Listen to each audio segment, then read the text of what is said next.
ساتوی پسرو وینو دا د شهیدانو کور دا د باتورانو کور دا د باتورانو کور دا د باتورانو کور دا د باتورانو کور ساتوی پسرو وینو دا د شهیدانو کور دا Good evening. Today is Monday, June 16, 2025. I'm Suleiman Talash and you're watching English News Bulletin from RTA News. Let's dive into today's news updates from the country and beyond. The Islamic Emirates leader Amir al-Mu'minin Hafazahullah spoke at a seminar for teachers, supervisors and administrators of jihadi madrasas in Kandahar. He highlighted the vital role of religious scholars, stating that they must engage in social and political activities alongside individual worship. He asserted that scholars should advance the Ummah's social and political issues, wage jihad, enforce Sharia, and resolve disputes. He also encouraged teachers to focus on educating and shaping the faith and thoughts of their students.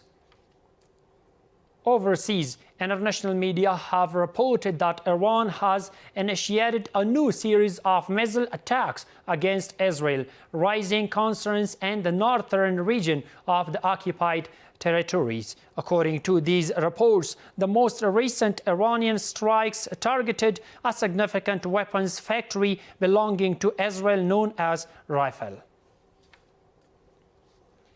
The Secretary General of the Organization of Islamic Cooperation, Hossein Ibrahim Taha, recently discussed the attacks by Israeli regime during a phone call with Said Abbas Araghchi, the Iranian foreign minister. In this conversation, the Organization of Islamic Cooperation stated that Hossein Ibrahim Taha strongly condemned the attacks by the Israeli regime and expressed his solidarity with the people of Iran.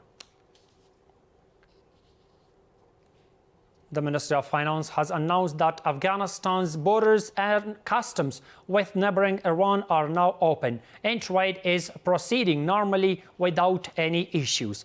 They also reported that the loading of Afghan trade goods at Bandar Abbas and the Islamic Republic of Iran is continuing without any delays. It's worth noting that only the previous day, the customs offices at Abu Nasr Farahi and Nimroz provinces in Farah were closed due to ceremonies taking place in Iran. However, these customs offices have since reopened and affairs are resuming as usual.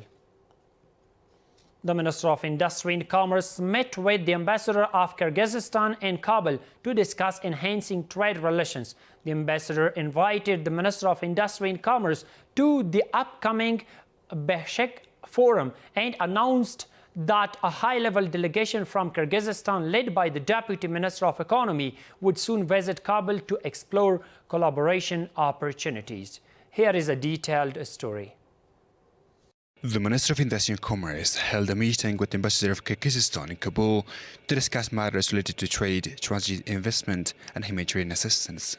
During the meeting, the ambassador presented an official invitation from the Ministry of Economy of Kyrgyzstan to participate in the Bishkek Forum scheduled for August this year. The ambassador also mentioned that a delegation led by the Deputy Minister of Economy would be arriving in Kabul shortly.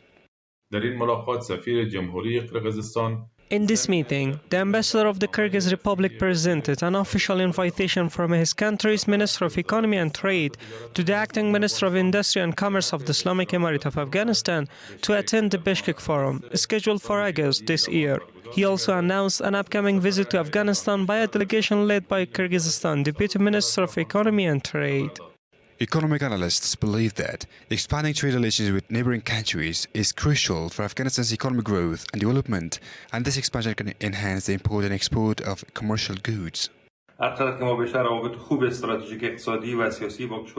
more strategic economic and political ties we build with neighboring countries, the more beneficial it will be for Afghanistan. Importing goods from neighboring countries is both faster and more cost-effective compared to sourcing from distant regions, which ultimately supports Afghanistan's economy. The Minister of Industry and Commerce expressed gratitude from the invitation from Kyrgyzstan and welcomed the Kyrgyz delegation's arrival in Kabul. He proposed holding an exhibition of Kyrgyz and Afghan products during their visit.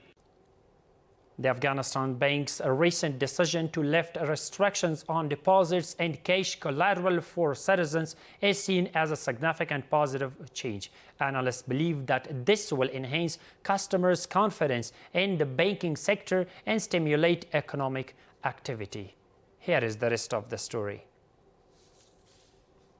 The Afghanistan Bank has announced a reduction in the restrictions on collateral requirements for citizens using private banks. The Director General of the bank stated that individuals with Afghan accounts are now allowed to withdraw up to 350,000 Afghanis per week and 1 million Afghanis per month. For dollar account holders, withdrawals are limited to $5,000 per week, while corporate accounts are permitted to withdraw 20% of their total funds. Now, instead of the previous limit of only up to 500,000 Afghanis, which is equivalent in dollars of banks, you can obtain guarantees up to 10 million Afghanis, which is equivalent in dollars. There are no restrictions on your accounts. You can request any amount at any time as needed. Conversely, an analyst at the Afghanistan Bank believes that this step will benefit the growth of the banking sector and the transfer of funds, stating that it can enhance trust between banks and their customers. This measure strengthens Afghanistan's banking credibility, restores depositor confidence, and gradually stimulates economic recovery. The Afghanistan Bank should remove restrictions so traders can freely access their funds from banks and use them for business activities. A group of Afghan investors is requesting the Afghanistan Bank to fully lift restrictions on withdrawals, stating that this would enhance investment opportunities. And the final one says that 114 drug addicts have been referred to a health camp for treatment in Kabul province. The Counter-Narcotics Department of the Ministry of Interior's Counter-Narcotics Deputy has collected 114 drug addicts from different areas of Kabul city and referred them to the Ahmed Health Camp for treatment. That's all for tonight. Thank you so much for watching. Have a great night. ساتوی پسرو وینو دا د شهیدانو کور دا د باتورانو کور دا د باتورانو کور دا د باتورانو کور دا د باتورانو کور ساتوی پسرو وینو دا د شهیدانو کور دا